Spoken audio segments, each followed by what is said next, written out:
Alors, c'est quoi le sujet? Donc, le texte déjà, c'est Siftei Chaim. C'est un très très grand classique. Ce Sefer-là, c'était la 3e vente mondiale.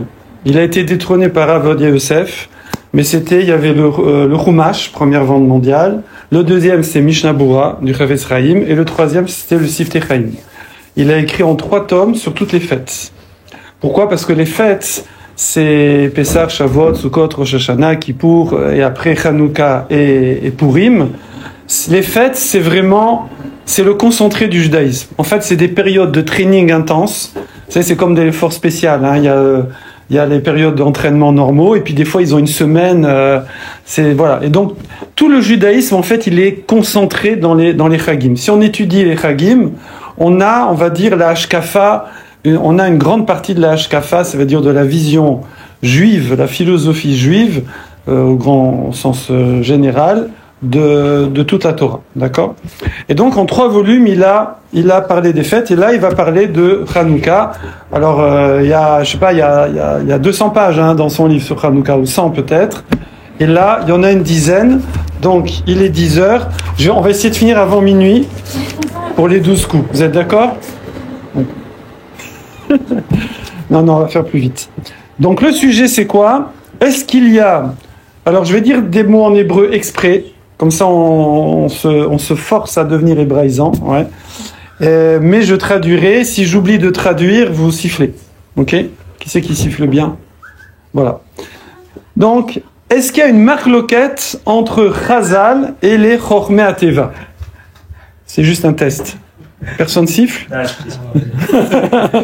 Alors, est-ce qu'il y a une contradiction entre les Chachamim, les sages, donc la Torah orale essentiellement, parce que la Torah écrite c'est un code, on peut pas, des choses ne vont pas être marquées explicitement dans la Torah écrite, mais toute la Torah orale qui va commenter la Torah écrite, est-ce que il y a une contradiction avec alors qu'on appelle Chochmei Ateva, ça veut dire les connaisseurs, les sages, les savants de la nature. C'est comme ça qu'on les appelle. De nos jours, on va appeler ça les scientifiques. Oui. Comme c'est Hanouka, quel rapport avec Hanouka? Parce que c'est un texte sur Hanouka. Évidemment, c'est sur la philosophie. J'ai oublié un mot? Non, est-ce que peut-être Lisa, et n'entend pas très bien, peut-être oui. elle pourrait se rapprocher. Bien sûr, oui. venez. Oui. Non, venez. C'est plus confortable pour vous. J'ai mangé, vous pouvez approcher. Alors sinon, il faut bien éviter parce que. Ouais. Excusez-moi de vous interrompre. Il n'y a pas de souci, on a toute la nuit. Maintenant qu'on est là. Alors la vérité, on a eu du mal à arriver. On a attendu une demi-heure le Uber qui tournait 2 minutes. On a dit bon, laisse tomber. On a pris un bus. Et c'est la première fois que ça m'arrive. Le bus, il fait 10 mètres, il tombe en panne. Un gros bus électrique, là, tout neuf. Et je dis en plus à ma femme, je crois que c'est moi que je lui ai mis l'œil. Parce que j'ai dit, waouh, ils sont beaux les bus, dis-moi et tout. Paf, le bonhomme, il s'arrête, il redémarre plus. C'est pas une blague, sérieux. Du coup, il a appelé un autre bus, et un autre bus qui est venu nous chercher.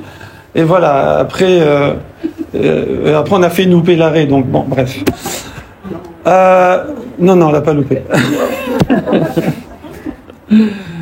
Ok, donc est-ce qu'il y a une contradiction entre les sages de la Torah et, on va dire, les scientifiques? Alors, de nos jours, on dit scientifique. Moi, ceux qui ne me connaissent pas, je suis à la base scientifique. Mais en vérité, la science a beaucoup évolué. Ça veut dire qu'ici, on va beaucoup comparer également, on va dire, la science grecque. Alors la science grecque, avant, on n'appelait pas ça la science, on appelait ça la philosophie de la nature. Comme ça, historiquement, je ne vais pas vous barber, mais j'ai lu un texte d'une 20aine de pages qui fait tout l'historique de la science, qui au début, c'était pas de la science. Si vous voulez, Darwin, par exemple, Darwin, il a fait toute sa théorie avec un crayon à papier et du papier, c'est tout. Il a fait des croquis, des machins, des squelettes, des trucs, il a dit ça c'est ça, ça c'est ça. Il a strictement rien de scientifique. D'accord? Bon, après, quand je dis ça, les scientifiques, ils s'énervent, certains, mais il y en a d'autres qui disent, bah oui, évidemment. Ouais.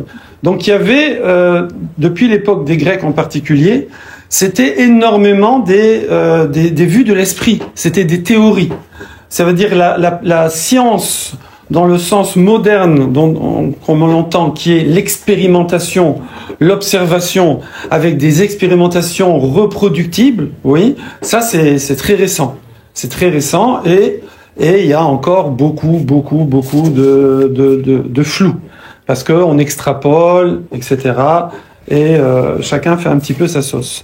Bon, moi, à l'époque, quand j'étais dans la recherche, je suis allé à des congrès, des colloques, des trous, j'avais mon chef de labo, j'étais dans la 4e entreprise mondiale, avec un type, Dr Fischer, qui avait travaillé avec des gens qui étaient avec des prix Nobel, donc très haut niveau. Et on allait à des congrès, il me disait, voilà, ça c'est n'importe quoi, ça c'est bidon, ça fait 20 ans qu'ils répètent la même chose. Même à ce niveau-là, il y a des gens qui racontent des trucs, mais les pros savent que c'est n'importe quoi. Et pourtant, on est vraiment... C'était pas il y a pas très longtemps. C'était à combien? Ah, quand même, hein, ça commence à faire c'était il y a 30 ans. C'est un peu plus de 30 ans, voilà. Donc, même de nos jours, il y a beaucoup d'extrapolations, beaucoup de choses. Surtout que nous, c'était dans la recherche médicale, où c'est vraiment, on va dire, le secteur le plus badouk, je veux dire, le plus, on va dire, vraiment réel, si je puis dire, qui soit. Mais après, si vous partez dans l'archéologie, dans la recherche des sciences sociales, alors là, tout le monde peut raconter n'importe quoi. Bon, donc ça c'est pour un peu remettre les choses au point. C'est interactif ou pas comme quoi? Alors, comment on peut faire? Peut-être qu'on fera une pause. D'accord. Si vous retenez, parce que sinon je vais perdre le fil. Et un âge où c'est plus. Mais par contre, si après, voilà. On va dire peut-être comme ça. Je fais une petite demi-heure et après on discute. Si vous voulez, on va faire comme ça pour lancer déjà un peu la base. Voilà. Deuxième point, on voit que nos sages, donc on le voit dans des Gemarot, on le voit dans le Zohar. Ils savaient des choses qui sont plus qu'avant-gardistes. D'accord? La Terre est ronde. Celui qui a dit ça il y a pas très longtemps, il y a quelques siècles, ils ont voulu le brûler ou ils l'ont brûlé, je sais plus, je suis pas très fort en histoire. Nous, dans le Zohar, c'est marqué que la Terre est ronde. Le Zohar a été écrit il y a plus de 2000 ans. C'est le premier texte qui a été écrit de la Torah orale avant la Mishnah. D'accord? Par Rabbi Abba, qu'on appelle Rav dans la Gemara, qui est le Talmud de Rabbi Shimon Bar Yochai. Donc, le Zohar dit que la Terre est ronde, qu'il y a des gens en haut, qu'il y a des gens en bas, qui tombent pas, etc., etc. Et le nombre d'étoiles qu'il y a dans le ciel, eh bien, il est marqué également dans la Gemara. Alors la NASA est en train, avec des satellites, etc., de s'approcher de ce chiffre. Donc il y a des connaissances. On voit des connaissances au niveau médical aussi. Dans notre programme, à la fac, on faisait l'histoire de la médecine. Et quand on fait l'histoire de la médecine, on est ahuri. Ça veut dire que ils savaient même pas si le cœur était à droite ou à gauche. Ils croyaient que il y avait de l'air qui circulait dans les veines et le sang ailleurs. C'était un millimélo, mais pas possible. Surtout au Dark Age, au Moyen Âge, ils se sont beaucoup embrouillés. D'accord. Donc on voit, et pourtant nous, on voit dans la Gemara des notions de médecine extrêmement poussées. Il y a une Gemara qui s'appelle Choulin. C'est une Mara qui traite de tous les signes, enfin en particulier de tous les signes de cache-route des animaux, savoir si l'animal il va être viable ou s'il risque de mourir dans l'année, ça s'appelle Tréfa. Et quand on étudiait ça au collège, on nous avait conseillé d'acheter un livre. C'est un livre de planches, que des planches d'anatomie du dernier cri. Et donc tout ça, ça nous aide un peu à comprendre la Gemara, tellement déjà il y a toute cette connaissance de l'anatomie, de la physiologie, qui est vraiment le dernier cri et qui était connu déjà il y a des milliers d'années. Donc bon, il y a beaucoup d'exemples comme ça qui montrent que nos sages avaient des connaissances extraordinaires de la nature, du Teva, et évidemment, ils ont fait une grosse triche. Parce qu'ils l'ont reçu directement du Créateur, d'accord? Donc c'est la Torah écrite, la Torah orale. Donc ils n'ont pas attendu de faire des expériences, de faire des observations, d'aller voir comme ci, d'aller voir comme ça, de faire des élucubrations et des extrapolations. Voilà. Donc ça c'est un petit peu l'introduction générale. Maintenant on va passer un peu dans le vif du sujet et partager le texte. Ça c'est juste pour placer un peu les choses. Voilà. Alors déjà, ce que nous explique le Rav Friedlander, c'est que la science, ou on va dire l'observation humaine, elle va, par exemple, parler de l'arc-en-ciel. Oui. Donc elle va dire l'arc-en-ciel et elle va faire des expériences. Et vous faites une expérience très simple, vous pouvez le faire dans le jardin. Hein. Vous prenez le jet d'eau, là, l'arrosoir, faites zzz, comme ça au soleil. Et ça va faire des gouttelettes comme ça. Et puis, paf, vous allez voir l'arc-en-ciel. Pourquoi? C'est la diffraction des rayons du soleil, de la lumière et tout. Et donc, on voit tout l'éventail des couleurs. Donc, nous, qu'est-ce qu'on va dire dans le Talmud? On va dire que l'arc-en-ciel, c'est Hachem qui a mis ce signe. C'est le signe d'une alliance, d'une brite, pour nous dire, voilà, j'ai fait le déluge, je ne le ferai plus. Et donc, d'ailleurs, c'est pas très bien de voir l'arc-en-ciel parce que ça veut dire qu'on aurait peut-être mérité, un finish un peu brutal et que Hachem ne le fait pas. Voilà. Donc c'est maintenant les scientifiques vont dire mais non, l'arc-en-ciel c'est un phénomène physique, mesurable, reproductible qui a toujours existé depuis la création. Oui. Donc c'est quoi la différence? La différence c'est que les scientifiques eux, ils vont observer quelque chose. Et ils vont trouver ce qui s'appelle la siba. Ça veut dire la cause physique, la cause technique, d'accord? Comment ça se passe dans les atomes, dans les molécules, dans les micro-organismes, etc., dans l'infiniment grand, l'infiniment petit. Ça, eux, ils vont observer. Et par contre, les sages, eux, vont donner la siba de la siba. Ouais, c'est la siba au carré. C'est-à-dire la cause de la cause. C'est l'origine. C'est-à-dire pourquoi Hachem a créé ce phénomène de diffraction de la lumière dans l'eau, oui, dans les gouttelettes, parce que ça allait lui servir au moment où il voudrait contracter une alliance. Voilà. Donc déjà, ça c'est un premier point, c'est que les sages ne se sont pas tellement intéressés à comprendre la nature dans sa forme matérielle, dans sa forme finale. Tout ce qu'on va trouver comme enseignement, c'est seulement quand c'est utile. Donc pour la médecine, par exemple, on voit dans Vakama qu'on parle déjà d'un lien entre la confiance qu'on apporte au médecin et la réussite de son traitement. Ça veut dire qu'il y a un effet entre le psyché, d'accord? Quel rapport? Quand Freud il a dit qu'il y a un rapport entre le psyché et le corps, c'est-à-dire psychosomatique, ils l'ont viré de l'Académie de médecine. Bon, ils l'ont repris après, je crois, mais sur le moment, personne ne l'a cru. Mais nous, dans la Gemara, c'est marqué depuis tout le temps qu'il y a un lien. Maintenant, ça nous paraît même évident à nous, mais c'est évident, je comprends pas. Non, c'était un ridouche qui date du dernier siècle, mais qui est déjà marqué dans la Gemara que selon la confiance que j'apporte au médecin, le traitement aura plus ou moins d'effet. Parce que c'est comme ça, psychosomatique, etc. Donc ça, voilà, c'est seulement les tuyaux qui vont être. Il y a le Rambam, évidemment, qui a donné énormément d'enseignements. Alors attention, parce qu'il y en a qui disent que la nature a changé. Donc toutes les, on va dire, les traitements ou beaucoup les conseils d'hygiène de vie qu'ont donné le Rambam ne correspondent pas forcément à la nature physiologique telle qu'elle est actuellement. Mais en tout cas, la Torah orale, les Chachamim, les sages, vont simplement s'intéresser à l'aspect extérieur, l'aspect physique, que quand c'est utile. Ça s'appelle en hébreu la ségoula. La ségoula, c'est pas une plante, on dirait une herbe. La ségoula, c'est-à-dire le truc, quoi.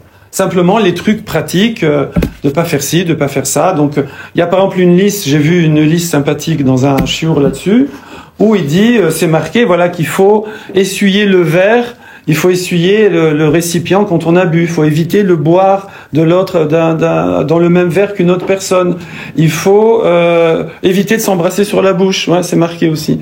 J'ai plus les références par cœur, mais alors que bon, les microbes c'est Pasteur, hein. C'est très récent. Et donc on voit que donc la Torah va simplement donner des petits conseils, enfin si on peut dire, pratiques. Par contre, pour tout le reste, elle ne va pas chercher à comprendre comment ça fonctionne. Pourquoi? Parce qu'elle fait confiance que c'est Hachem qui a tout créé et qui gère tout ça. C'est lui la seule cause de tous ces phénomènes. Simplement, il l'a habillé, il se cache dans la nature. Et donc, par contre, elle va parfois donner l'origine spirituelle des choses. Oui. Alors, c'est ça qu'on va détailler. Par exemple, nous, on est fait d'un corps, ouais, là, mais en vérité, l'être humain, c'est pas son corps, c'est sa neshama. Oui, mais la neshama, on la voit pas. Nous, on voit que le corps. Maintenant, tout ce qui va se passer dans le corps, c'est le résultat de la neshama. Alors, attention, quand on dit neshama, c'est très complexe. C'est pas juste une âme comme ça. D'accord? Le Nefesh Haim, il explique qu'il y a 10 niveaux de Nefesh, 10 niveaux de Roar, c'est la parole et la pensée, et 10 niveaux de Neshama. Et après, il y a la Neshama Eliona, et donc avec des interactions, on peut abîmer, réparer, enfin bon, c'est extrêmement complexe. Et tout ça, la partie de l'âme qui est dans le corps, elle est comparée au pied dans la chaussure. Ça veut dire que c'est qu'une toute petite partie. L'essentiel de notre Neshama n'est pas dans le corps, elle est en Wi-Fi, oui, en Wi-Fi. Donc, et pourtant, l'être humain, c'est ça. Donc tout ce qu'on va maintenant voir, nous, tout ce qui va être physique, physiologique, c'est qu'une résultante de l'essence profonde, réelle, qui est tout ce réseau de niveaux d'âme, d'accord, extrêmement complexe, qui va faire vivre la personne. Et la preuve, quand ce petit bout d'âme, qui est comme le pied dans la chaussure, il sort de la chaussure, c'est-à-dire quand la personne décède, même si le corps est intact, boum, il n'y a plus rien. D'accord? La personne ne vit plus. Donc le corps n'était qu'une enveloppe. Mais c'est pareil au niveau de l'univers. Au niveau de l'univers, tout ce qu'on va pouvoir observer, tous les fonctionnements, les mécanismes, tout ça ne va être que la projection matérielle du monde spirituel. Et ça, donc les sages, eux, ils vont s'intéresser uniquement à ça. Enfin, essentiellement à ça. Comme on a dit, ils vont des fois donner des petits trucs pratiques, mais quand ils vont parler, ils vont décrire l'essence spirituelle. Vous voulez qu'on ferme la fenêtre, peut-être? Non, ça va? Okay. Ok. Par contre, que ce soit les Grecs, déjà à leur époque, parce que c'est eux, c'est comme ça, moi je suis pas spécialiste, mais j'ai vu dans des textes qu'ils disent que les Grecs ont posé, on va dire, la connaissance scientifique, la démarche scientifique, jusqu'au XVIIe siècle. Comme ça, on considère que jusqu'au XVIIe siècle, c'est l'influence grecque, gréco-romaine, qui a posé toute la pensée, on va dire, rationaliste de l'espèce humaine. Alors, on va donner un exemple. Je vais d'abord vous citer. Alors, ici, ce texte est essentiellement tiré, on a dit Siftei Chaim, mais lui, il va tout faire par rapport au Maharal de Prague, et un petit peu au Ramchal, Rabbi Chaim Moshe Luzzatto Zatzal. Et donc, je cite juste une petite phrase du Maharal qui résume un petit peu tout ça, dans Be'er Hagola. Il dit « Kvar amarnu lecha inyan chachamim shelo ishgichu klal be'inyan agashmi » Les sages ne s'occupent pas du tout il dit du tout, mais à d'autres endroits où il nuance, ne s'intéressent pas à la matérialité des choses. Rak alinyan a maout. Ce qui les intéresse, c'est l'essence des choses. C'est l'origine des choses. Alors, on donne un exemple. Alors, l'exemple, d'ailleurs, c'est un exemple quand on fait le Daf Yomi. Vous savez, on fait une page de Gemara par jour, comme ça, pour faire tout le Talmud en 7 ans. Et bon, on passe vite, on n'a pas le temps d'expliquer les choses profondément. Et je me souviens de cette Gemara. Alors, je vais vous la retrouver. Une Gemara dans Baba Batra, c'est ça. Alors, c'est quoi cette Gemara? Elle va nous décrire le monde. Alors, elle dit comme ça. Le monde, c'est comme ça. Alors, c'est la Chita de Rabbi Eliezer, là-bas, Baba Batra. Il dit que c'est une arsadra. Donc, c'est un préau.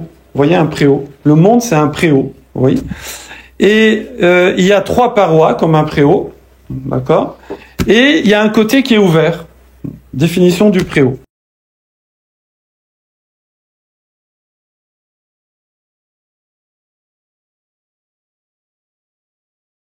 Bon, je ne trouve pas dans les mots, je vous fais comme ça de tête. Alors, il nous dit que, dans la Gemara, c'est marqué que c'est une arsadra. Et le soleil, bon, ça va, il part de l'est, donc ça c'est bien, on est content. Ensuite, le matin, il part toute la journée, il passe devant la véranda, là. Et le soir, donc il est à l'ouest, oui. Et là, le soleil, kafouf, il se baisse, et il monte les Ma'alam et Arakia, et il monte au-dessus du firmament, au-dessus du Rakia. Voilà. Comme ça, la Gemara décrit. Donc, on imagine que nous, on est là, vous voyez le lever du jour, le soleil qui passe, et après, il part là-haut, au-dessus. Voilà comment est décrit la nature, la circonvolution, je sais pas comment on dit, du soleil dans la journée. Et évidemment, je veux dire, c'est pas besoin d'être scientifique pour voir que ça correspond pas du tout à ce qu'on voit. Nous, on voit que le soleil, ça s'appelle la shkia d'ailleurs, le soleil, il plonge. En plus, le soleil, il plonge nulle part. Ça veut dire, nous, on le voit plus, donc on a l'impression qu'il plonge à l'horizon, mais ceux qui habitent un peu plus loin, ils le voient, et ainsi de suite. En fait, il est de l'autre côté, c'est tout. Donc, en fait, il fait jour tout le temps quelque part. Donc, le soleil ne disparaît pas. Le soleil ne part nulle part. Il va pas passer au-dessus de la véranda, et je le vois, il est au-dessus du toit, il fait nuit, parce que je le vois plus. Donc, qu'est-ce que la Gemara, elle veut nous dire quand elle dit ça? Alors, évidemment, tout de suite, on comprend que la Gemara, elle veut pas nous décrire une réalité physique. Donc, c'est vraiment l'exemple type. Donc, elle veut nous décrire le shoresh, la racine spirituelle des choses. Alors, comment ça marche? Comment ça marche? Vous êtes bon en orientation? Oui. Donc, si je suis à l'est, c'est la... Ouais. Si je suis à l'est comme ça, à l'est, à l'ouest, là j'ai le nord en face de moi et j'ai le sud. Oui. Donc quand quelqu'un il se tourne comme ça vers l'est, je sais pas de bêtises, hein, vers le sud. Oui. Quand il se tourne vers l'est, voilà ici, alors le nord est à gauche. Et quand le sud est à droite, ok? Et donc nous on nous dit que le soleil il va partir dans le coin nord, dans le nord. On nous dit que le nord il n'y a pas de paroi. Le nord il est ouvert. Alors ça veut dire quoi? Le nord est ouvert. Ça veut dire que si moi je suis tourné vers l'est, alors j'ai l'ouverture qui est de ce côté. Ok? Et le sud c'est fermé. Ok. Alors qu'est-ce que ça veut dire? Le Maharal il explique.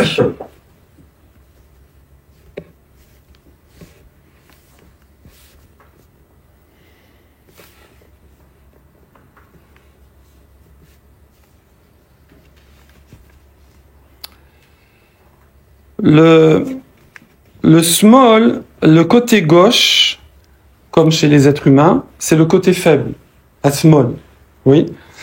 Il est parod vechaser minayamin, donc il est moins fort que le côté droit. Donc le côté gauche représente le côté faible et le côté droit représente le côté fort. C'est la même chose, dans le corps de l'être humain. D'ailleurs, on dit se lever du pied gauche, on dit il est gauche, c'est-à-dire genre il est maladroit. J'espère qu'il n'y a pas de gaucher ici. Il y a la gauche aussi, la gauche, oui. Ouais. Donc c'est pas, non, il n'y a pas de hasard, hein, tout est lié, voilà. Et voilà. Et donc, par contre, le côté droit est le côté fort. Alors il dit que le côté droit correspond à la anaga, à la gestion qu'Hachem y fait du monde par le chesed, parce que c'est le côté fort, et ce qu'on appelle le shefa meruba, ça veut dire la profusion. Côté droit, c'est shefa meruba, la bracha, la profusion et le côté fort pour les créatures. Par contre, le nord correspond au côté faible, ça veut dire la midatadin, la mesure de sévérité.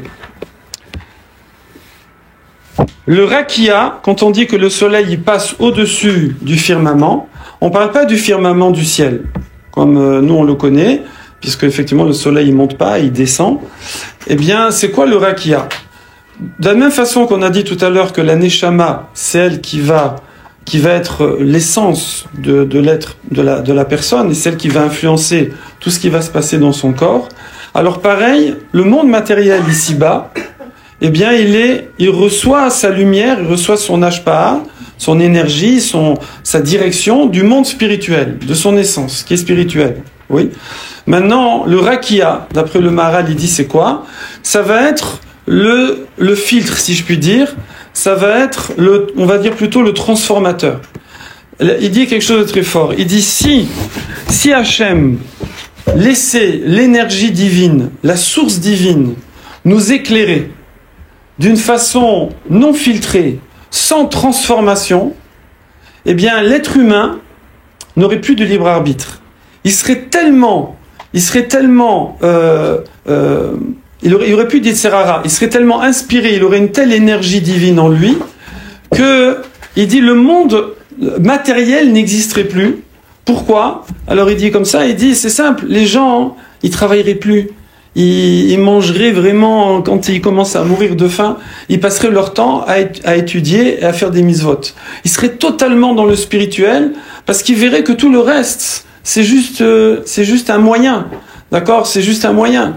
Mais ils iraient à l'essentiel. Et donc, comme ils iraient à l'essentiel, et on retrouve, chez nous, on voit, au Hachem, que Shabbat et Yom Tov, on ne néglige pas le matériel. Oui, parce que justement, on a cette partie matérielle en nous.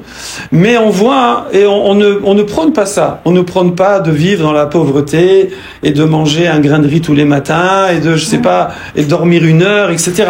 Mais on voit que on a certains de nos grands Talmidei Chachamim, de grands sages, Baba Saleh par exemple, on pense, mais même plus récemment, des grands rabbanim récents, ils mangent quasiment pas. Il y avait Rav Gross qui venait à un moment, il venait pour revoir la shrita et tout à Pavé, et bon, moi j'étais très copain avec les shochatim, donc ils s'occupaient de la shrita, et le Rav Baruch Korkos, sa femme, la femme de Rav Gross d'Israël, elle appelait Baruch Korkos pour lui dire vérifiez que mon mari a mangé, parce que sinon il mange pas, c'est-à-dire il oublie de manger, il oublie de dormir.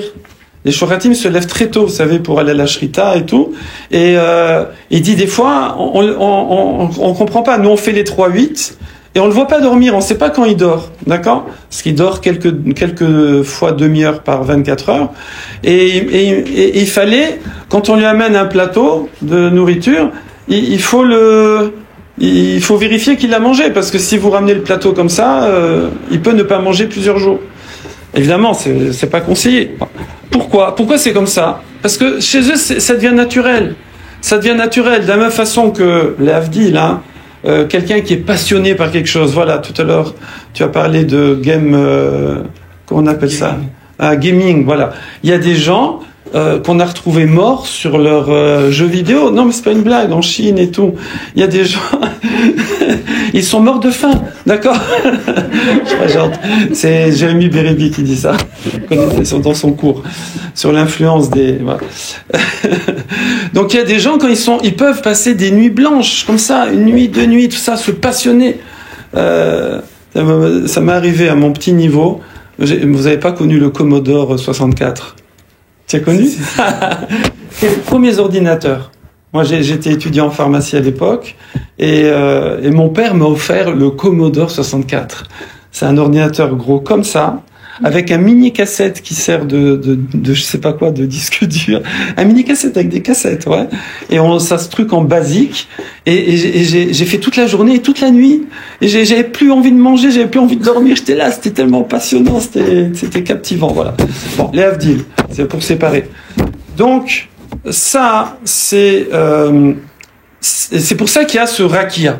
Le rakia, c'est ce transformateur qui va faire écran, et ça s'appelle un simsum, ça veut dire qu'il va réduire ce flux spirituel pour nous permettre d'être des êtres de chair et de sang et de gérer la matière et d'avoir le libre arbitre. Parce que c'est le but sur Terre qu'on ait le libre arbitre. Et regarde, c'est ça qui est très intéressant, c'est quoi cette image-là de l'art Sadra? C'est qu'il y a des gens qui vont être plus du côté, alors bon, c'est des choses un peu abstraites, mais c'est intéressant au niveau du résultat. Ils vont être plus du côté droit, et il y a des gens qui vont être plus dans leur mazal du côté gauche, du nord. Il y en a qui vont être plus au sud, il y en a qui vont être plus au nord. Et ça fait quoi? Ça fait que ceux qui sont plus du côté droit, du côté sud, alors ils vont avoir un shefa, et c'est très joli comment il dit Nafsham kiblut midat achesed letiv velashpia les ulat. Ils vont recevoir plus. Attention, hein, c'est pas pour kiffer plus. C'est pour être mashpia. Ça veut dire pour influencer, redistribuer les ulat à autrui. Quand quelqu'un reçoit plus, c'est pas pour lui. C'est en fait parce qu'il a une fonction de distributeur. Oui. Et il faut savoir qu'il y a des gens, par contre, qui vont être du côté small, du côté gauche, ici qui est le nord, et qui va être plus khalash, plus faible, plus midat adin. Et lui, et là, ça va être une anaga. Eux, ils vont avoir un mazal qui est plus metsumsam, qui est plus réduit, et avec un shefa, une profusion qui est moins grande, et ce qu'on appelle esterpanim, ça veut dire la présence divine qui est moins évidente. Des fois, il y a des gens, ils disent, j'ai l'impression que Dieu m'a oublié. Vous connaissez la blague, non? Vous connaissez pas la blague? J'ai entendu il n'y a pas longtemps, c'est un bachour, un jeune homme qui discutait avec son rave et qui lui dit, Rave, moi Dieu il m'a oublié, je regardais, j'ai ci, j'ai ça, Dieu il m'a oublié. Alors le rave il dit, écoute, on va marcher un peu, ça va te faire du bien, viens, on marche. Et donc ils marchent et ils passent devant une maison de retraite. Vous n'avez pas d'histoire, non? Ils passent devant une maison de retraite. En général on retient que les blagues, mais c'est bien, ça aide aussi. Et là le rave il fait au garçon, il lui fait, ah tiens, viens, on va parler à Moshe Rabbeinu. C'est ça qui fait Moshe Rabbeinu, qu'est-ce qu'il raconte? Alors, même Rav, Moshe Rabbeinu, c'est il y a 3300 ans. Ah ouais, ok. Il dit, attends, viens, on va parler à... Qu'est-ce qu'on fait un peu plus récent? On va parler à Rabbi Akiva. Rav, Rabbi Akiva, c'est il y a 2000 ans. Viens, on va parler à Rabbi Yosef Karo. C'est il y a 4 siècles. Rav, 5 siècles, je sais plus. Mais Rav, je comprends pas, qu'est-ce que vous faites? Non, mais c'est une maison de retraite ici. Peut-être que Hachem, il a oublié des gens, et peut-être qu'il a oublié des gens. Si tu dis qu'Hachem, il peut oublier des gens. Ah non, il oublie personne. Ah ben, tu vois, il oublie personne. Voilà. Bon, c'est la blague.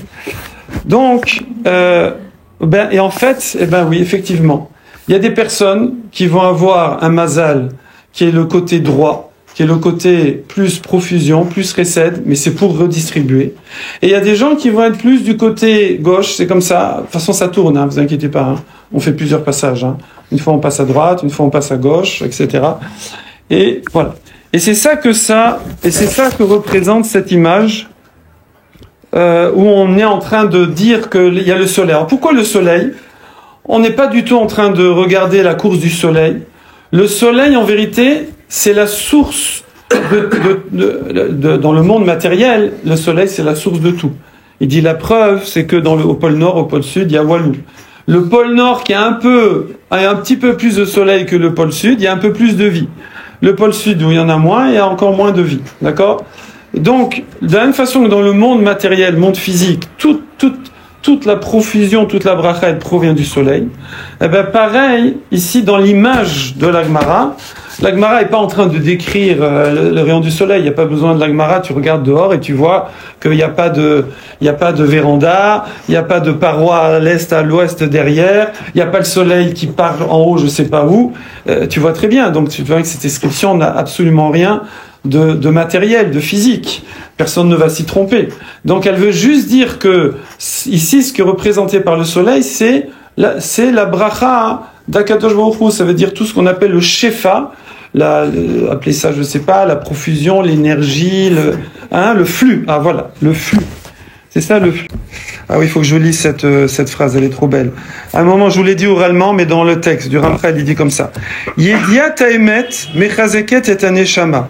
En fait, la connaissance de la vérité, ça veut dire s'il n'y avait pas ce transformateur, si on avait une pleine conscience de la présence divine et du fonctionnement, on va dire, spirituel qui se concrétise en matériel, alors ça renforcerait la neshama, notre côté spirituel, bon,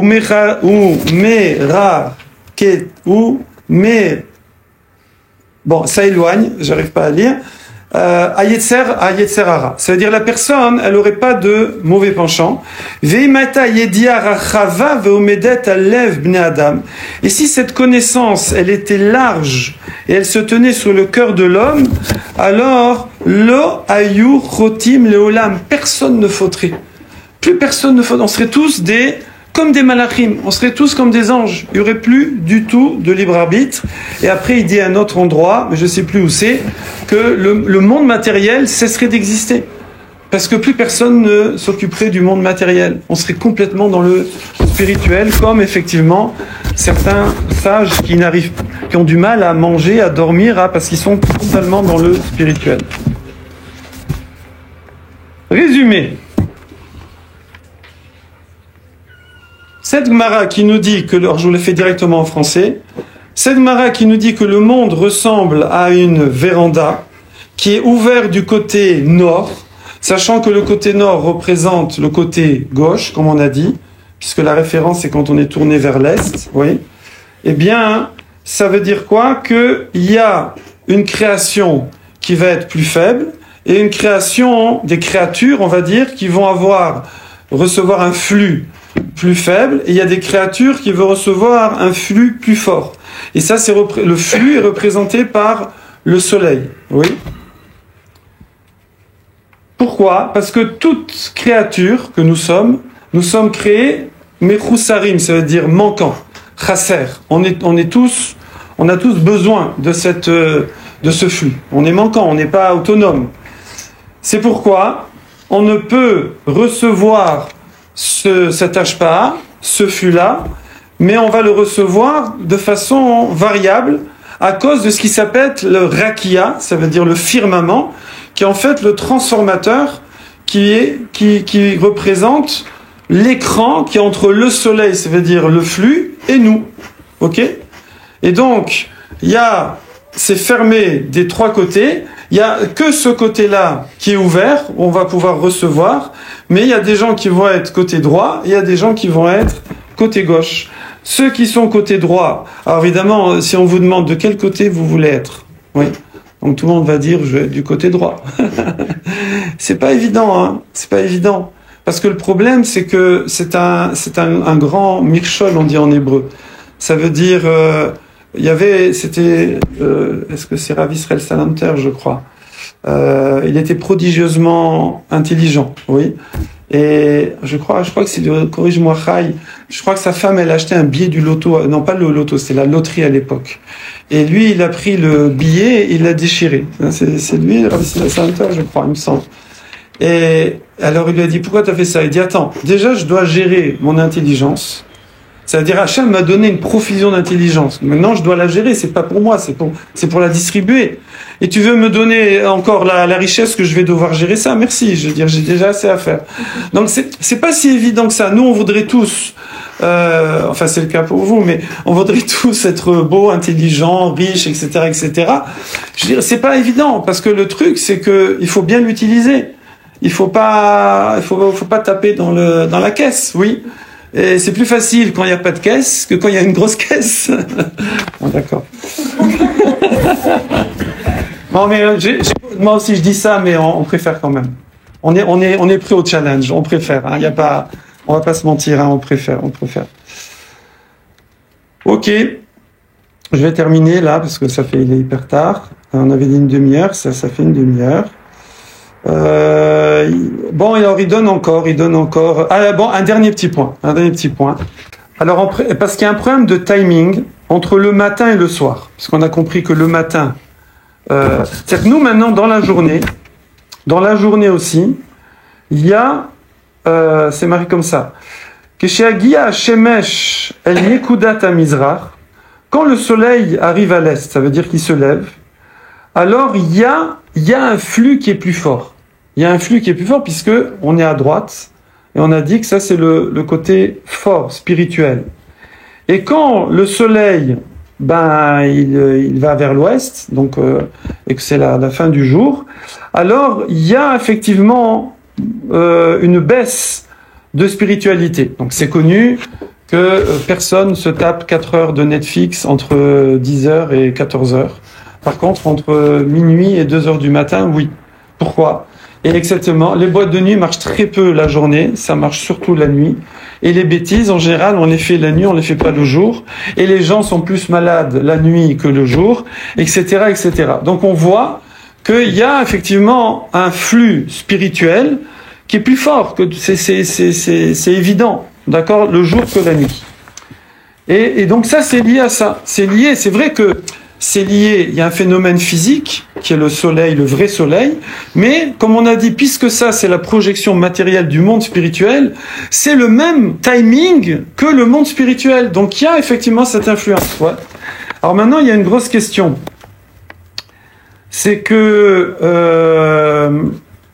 voilà, et c'est que le problème, c'est que c'est joli dans l'image de l'Ark Sadra, c'est joli dans l'image de la véranda, que le soleil il se lève là, et après il passe à gauche, et après il disparaît. Mais nous, dans le monde matériel, le vrai, il n'y a pas. C'est-à-dire le soleil, il est tout le temps visible de quelque part dans la terre, donc il fait toujours jour. Donc comment se fait-il que les sages nous disent qu'il y a ce meilleur moment, on va dire, plus spirituel qui est le jour, et qui va avoir aussi plus de matérialité, puisqu'elle découle de la spiritualité, et qu'il y aura moins de flux la nuit. Mais le flux, la nuit et le jour, c'est en fonction d'où on est. Ouais.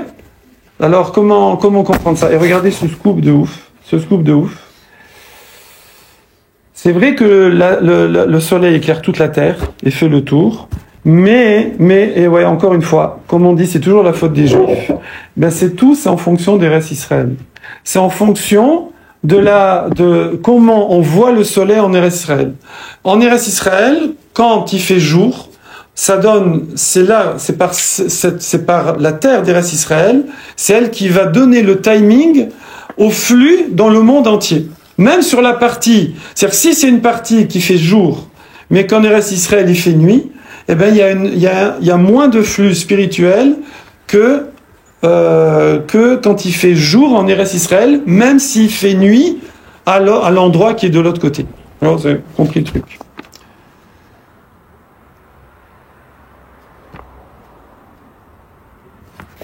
Bon, je crois que j'ai fini tout ce que je vais partager. J'ai pas tout dit, mais à peu près résumé. Du coup, en conclusion,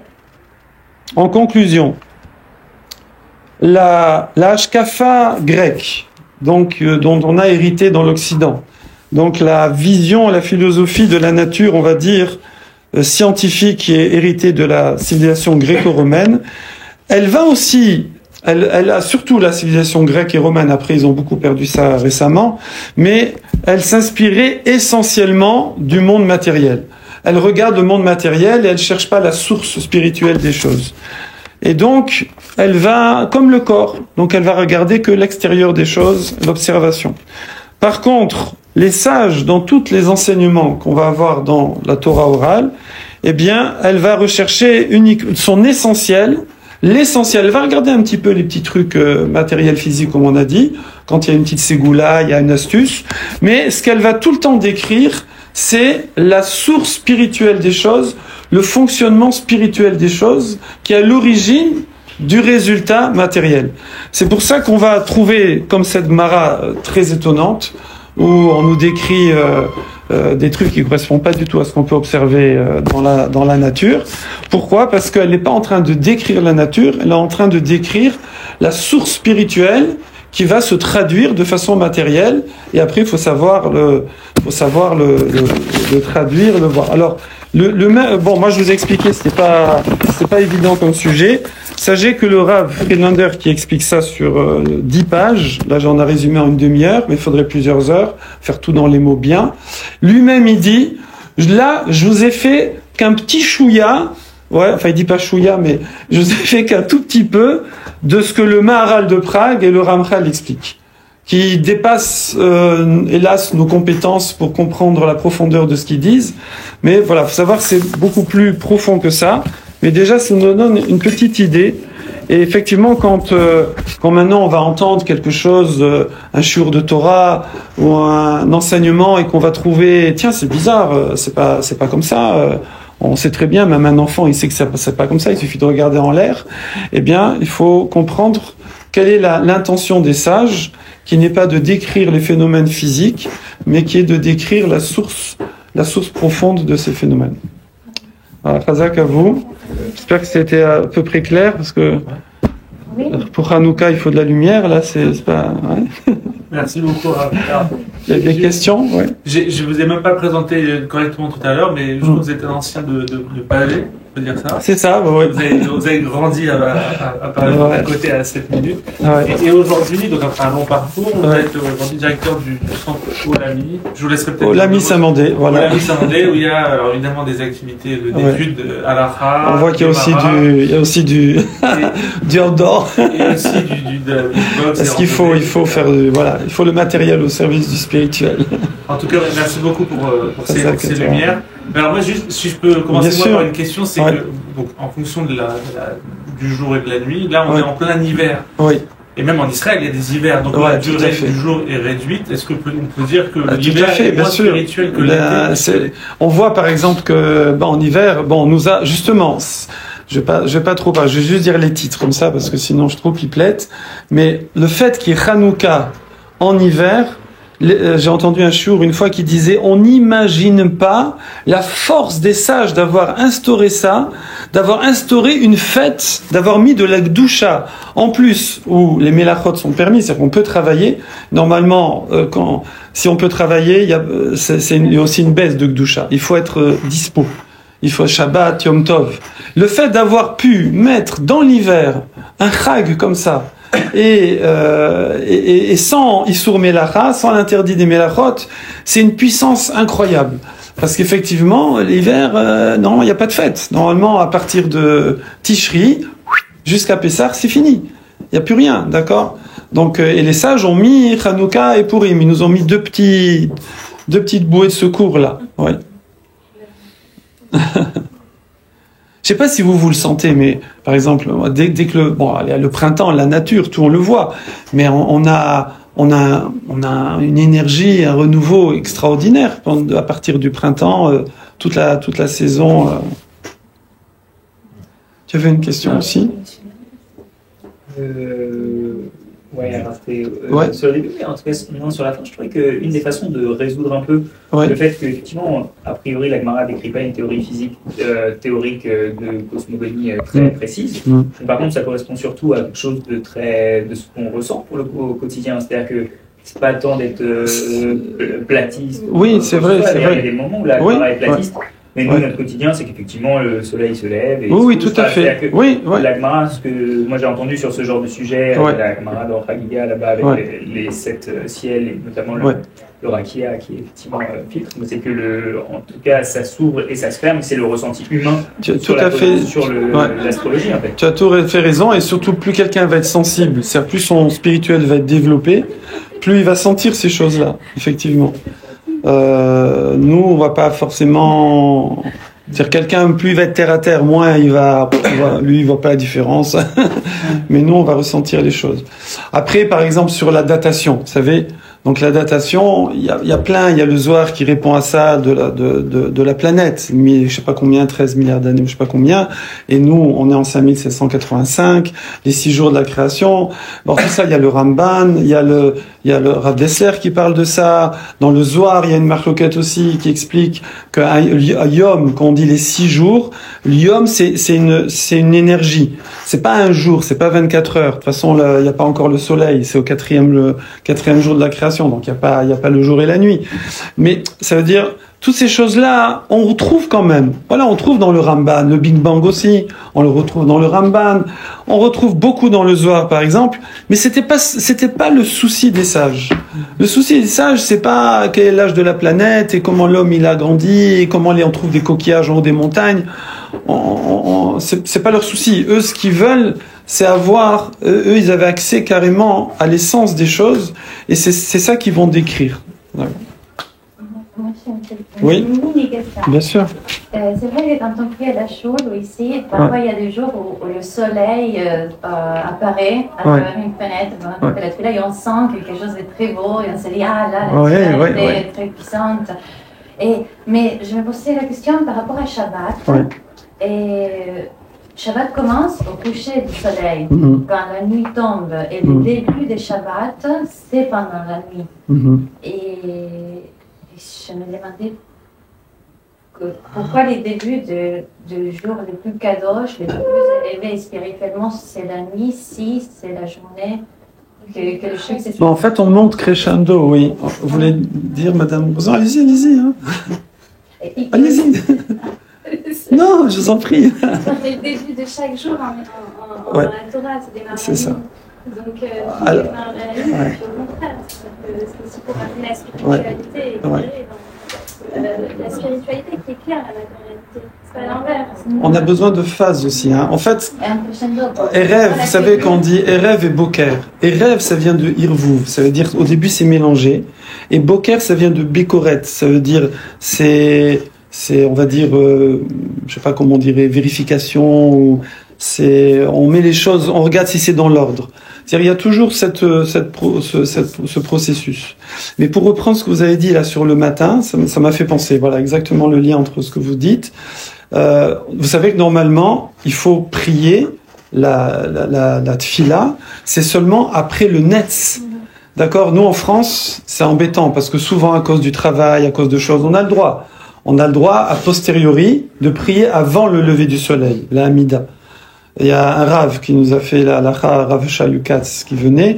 Quand il est arrivé d'Israël, il a dit, chez vous, c'est un peu bizarre. Parce que vous sortez de la tfila du matin, il fait nuit, et vous sortez de Ma'ariv du soir, quand on fait Mincha Ma'ariv, il fait jour. Vous voyez, donc, en fait, vous priez Shacharit la nuit, et vous priez Arvit le jour. D'accord? En RS, ça se fait pas. Normalement, la halakha, c'est que en cas de force majeure qu'on peut prier avant le netz, avant le lever du soleil. Parce qu'il faut être en phase avec ça. Et il y a dans l'Agmara, je crois que c'est Rabbi Yehuda, mais je suis plus sûr, on voit qu'il y avait un Rav qui était, un jour, il était rayonnant. Et donc, ses élèves lui ont dit, qu'est-ce qui se passe, Rav? Il lui a dit, ce matin, j'ai prié pile au moment du netz. Et lui, il l'a senti. C'est-à-dire, nous, on sent pas, on sait on fait la halakha, bon, voilà, on fait la halakha. Mais lui, il avait senti qu'il avait prié au moment du netz. Il avait senti spirituellement. Donc on voit que c'est lié aussi au soleil. Ouais. Après, évidemment, ça donne envie de faire l'alia. Parce que comme ça, on est en phase. Là,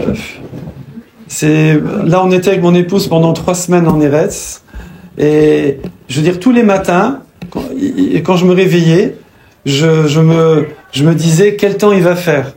Et pendant 3 semaines, et on n'a quasiment pas vu de nuages, quoi. C'était toujours ciel bleu, ciel bleu, ciel bleu, ciel bleu. Hein? Ouais, c'était à Soukot et tout, mais je veux dire, c'est ici, c'est la fête, quoi. Quand on voit le soleil, c'est la fête. Là-bas, c'est tous les jours. C'est tous les jours. En fait, la nuit, c'est l'occasion d'aller puiser à l'intérieur de nous la spiritualité. Ça veut dire c'est pas de la chercher à l'extérieur. Ouais. C'est vrai aussi, ouais. C'est un moment, les fous de Sahara Agra, c'est un moment de challenge. C'est un moment de challenge. On dit aussi que celui qui étudie la nuit, alors c'est un niveau aussi très élevé, parce que alors qu'il y a un challenge qui est plus grand, et lui il va surmonter ça. Il va surmonter ça en faisant du spirituel la nuit. Ouais.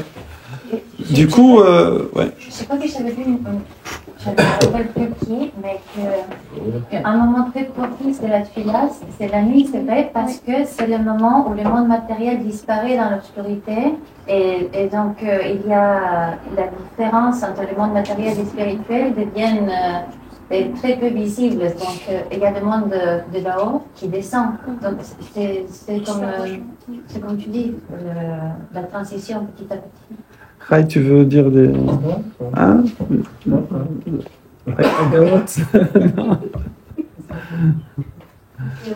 fait, la météo d'Israël, elle correspond plus à ce qu'on devrait ressentir. En fait, nous, on dépend de... Le flux spirituel. Ouais. C'est ça, mais du coup, ça dépend plus de la météo. Enfin, quand je dis la météo, après... le soleil, la nuit...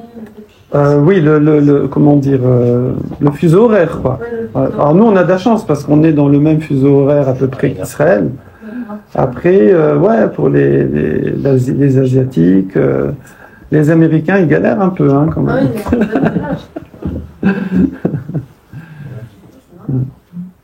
Alors, j'ai une question. Je sais pas pourquoi il y avait une opposition entre forcément le matériel et le spirituel. parce que quand on y pense, l'un va toujours avec l'autre.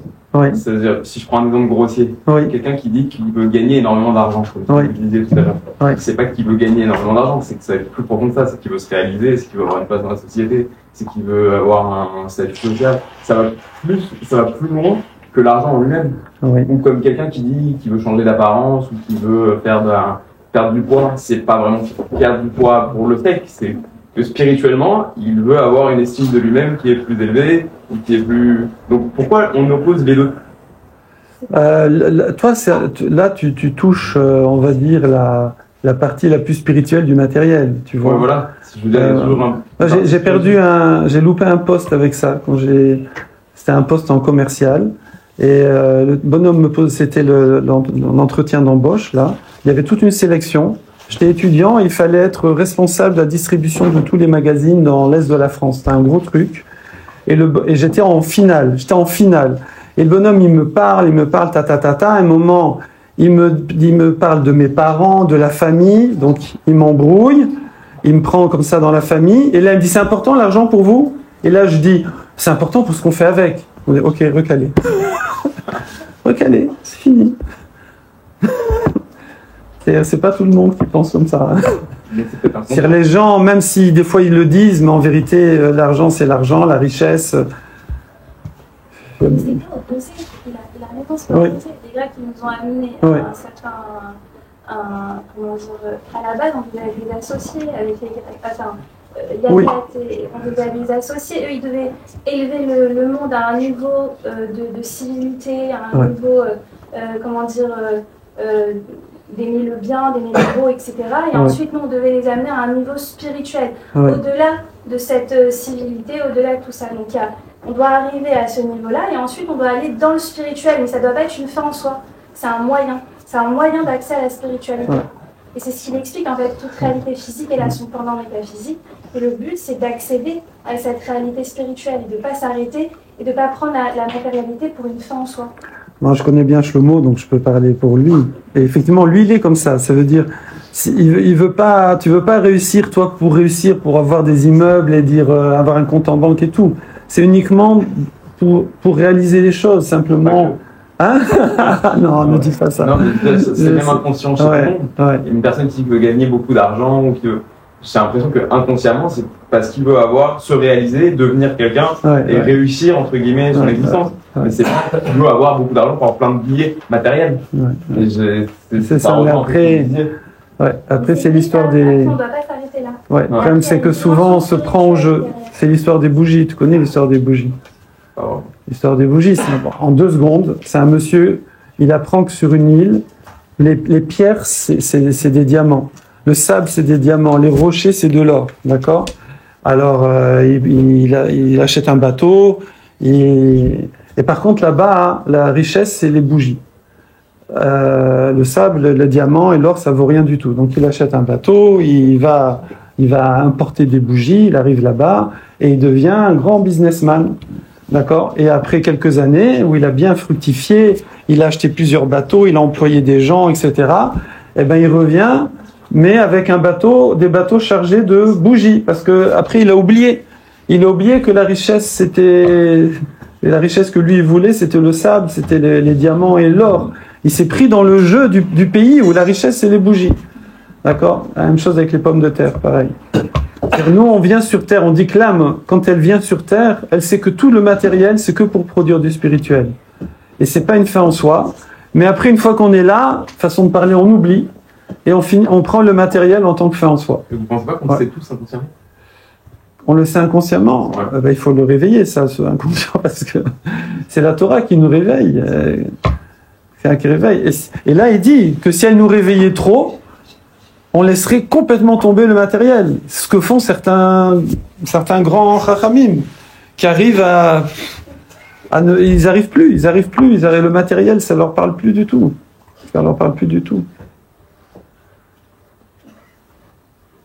Mais effectivement, si on se laisse endormir, alors oui, on part dans un monde de plus en plus matériel et au lieu que ce soit un moyen, ça devient une fin en soi. Ouais. C'est le matériel pour le matériel. J'imagine quand on est avec Mara, par exemple. Ouais. il y a des questions qu'on se pose qui, entre guillemets, ne sont pas vraiment utiles. Ouais. On se dit. Ah oui, tout à fait, oui, on a beaucoup de choses. Ce qu'on disait tout à l'heure, pourquoi Tramika s'est tombé à ça tombé avant, etc. J'imagine que c'est beaucoup plus profond que la question de base. Non, c'est vrai, on est beaucoup dans le spirituel, évidemment. Oui, on va pas. On n'étudie pas que pour la halakha pratique et savoir comment faire ci, comment faire ça, oui. Kelly? J'avais dit qu'il y a des personnes qui recevaient plus que d'autres. Oui. Vous parliez de spiritualité ou vous parliez de manière générale en fait, lui, il parle de flux qui à la base est spirituel, mais qui se traduit par du matériel. Donc il y a des gens, effectivement, qui vont avoir plus de richesse, plus de santé, plus de longue vie, plus d'énergie, plus d'intelligence. Et puis il y a des gens qui vont avoir moins. Et ça, c'est simplement, nous, on a envie d'être dans la bonne catégorie. Mais ce qu'on disait, c'est que quand la personne elle reçoit ça, c'est pas pour lui, c'est pour distribuer. C'est pour. Comment? Ça fait partie du libre arbitre et tout. Si on était tous des clones, et de toute façon, on fait.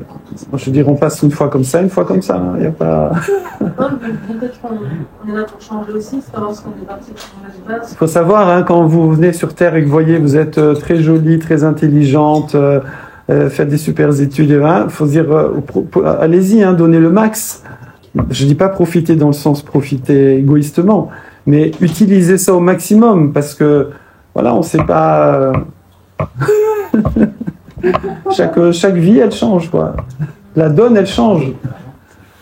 La donne, elle change. Mais pourquoi certains reçoivent plus de plus que d'autres? Ils reçoivent pour redistribuer. Nous, on voudrait tous recevoir plus. Mais il faut savoir que c'est une charge, c'est une responsabilité. Oui. Le mazal d'Israël, on ne peut pas changer son mazal? Alors ça, c'est un gros sujet dans la Gemara. Il y a Gemara, les Rishonim, Tosfot, après il y a Rav Dessler. À la fin, conclusion, parce que ça, c'est un sujet de 2 heures. Mais conclusion, chaque personne, elle a une partie fixe de mazal. Ouais, si vous voulez, ça, c'est le mazal d'une personne. Voilà. Bravo, pratique. Voilà, il y a ça, voilà. Donc, ça bougera jamais. Admettons. C'est la partie fixe. Tosfot, il dit, ça va être lié aux choses. Par exemple, lui, il doit propager la Torah. Qu'il soit riche ou pauvre, on s'en fout. C'est une partie souple. Oui. Mais par contre, des fois, non. Sa partie fixe, c'est qu'il sera pauvre. Donc, il peut monter, descendre. Voilà. C'est pour ça qu'il y a des Gemarot qui disent En Mazal Israël, Yash Mazal Israël. Il y a des histoires qui disent que oui, des histoires qui disent que non. À la fin, on dit ça dépend de chacun. Chacun, il va avoir une partie. C'est quand même la majeure partie, apparemment, des textes. Qui est souple, qui va s'adapter au comportement de la personne, à ce qu'il fait. C'est-à-dire, plus quelqu'un va être, il faut dire simplement les choses, plus il va être conforme à la Torah, plus il va faire la volonté d'Hachem, plus il sera au top de sa partie souple, plus il sera au max de sa partie souple. Mais la partie fixe, elle est fixe. Il n'y a pas. C'est-à-dire, vous avez, je sais pas, le Chazonish, le Rabbi Dubavitch, on peut pas faire plus sadique que ça, ils n'ont pas eu d'enfants. Par contre, combien ils ont dû prier, combien ils ont dû faire de brachot, combien de dizaines de milliers de personnes ont dû avoir des enfants par leur brachot, alors qu'eux, ils en ont pas eu. Parce que c'est fixe. Comment on peut savoir? On le sait des fois qu'à la fin, quoi. Et il y a comme ça, aussi dans la Gemara, certains grands sages qui ont été d'une pauvreté extrême, et Hachem leur a dit, laisse tomber, il faudrait que je refasse le monde depuis le début de la création pour que peut-être tu aies un mazal différent. Donc on ne peut pas bouger. Maintenant, voilà, nous, on va toujours faire le maximum. Et on voit, la mission. Et on voit, voilà, c'est en fonction de la mission. C'est-à-dire que des fois, quelqu'un va avoir une mission. Pour cette mission-là, il faut qu'il soit ou riche ou pauvre. Donc ça ne bougera jamais. Il peut faire ce qu'il veut. C'est-à-dire même un riche, des fois, il pourra faire toutes les bêtises qu'il veut, il restera riche. C'est-à-dire, quand il va faire le contraire de tout ce qu'il faut faire en investissement, en machin, bizarrement, le marché va se retourner. C'est comme ça. Une fois, j'avais entendu une interview, c'est quand je m'intéressais à l'économie, c'est un juif d'Europe de l'Est qui n'était pas du tout religieux. Et on l'avait interviewé dans une émission économique en lui disant c'est quoi votre truc? Oui. Il a dit j'ai pas de. Et lui, il a reconnu. Il a dit j'ai pas de truc.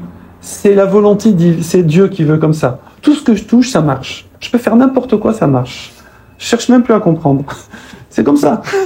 Et inversement, il y en a, ils peuvent faire tout ce qu'ils veulent, il y en a qui marchent. C'est pas des critères fixes. Comment ? Qui bougent pas. Il y a une partie qui est fixe. Oui, et on la connaît la partie. Non, on la connaît quand on voit que tu vois qu'à 90 ans ça n'a pas bougé. ou inversement, tu vois que les années avancent et tu vois que des fois c'est pour le bien entre guillemets. Quelqu'un il voit que quoi qu'il arrive, il s'en sort toujours, je sais pas à tel niveau. Ben il voit qu'il a un fixe sympathique quoi. Tu vois. Inversement, tu vois. Ouais. Alors, en fait, c'est toujours pareil. C'est la matérialité dans un but spirituel. C'est-à-dire, il a une mission spirituelle et donc il a besoin de certaines mazal matérielles. Et des fois, il va falloir qu'il fasse sa mission dans la richesse, donc il sera riche. Rabbi Yehuda Hanassi était immensément riche. Je pense qu'il n'a rien fait pour l'être. Ça tombait comme ça. Et il y en a d'autres qui étaient immensément pauvres. Et ils avaient beau faire, il n'y avait rien à faire, ils restaient pauvres. Ouais. Le problème, c'est qu'on se rend compte parfois à la fin. Quand un type il essaye, ouais. À quel moment il doit se dire, ok, ça c'est pas pour moi, je vais pas insister. J'ai deux exemples à pavé. Je sais pas si je me souviens plus des noms d'ailleurs. S'il y en a un, c'est un Lévi. Et l'autre, il y en a un, il avait fait Polytechnique. Mon frère, à un moment, a travaillé pour lui dans l'informatique. C'était un génie. Il a fait Polytechnique et il a monté une machine, le hard et le soft pour gérer les mutuelles, un truc de ouf. Il a jamais réussi à le commercialiser. Ça buguait tout le temps. Il arrivait pas. C'était un génie. Et inversement, il y a des gens qui ont pas le bac, qui vivent comme ça et qui font des affaires.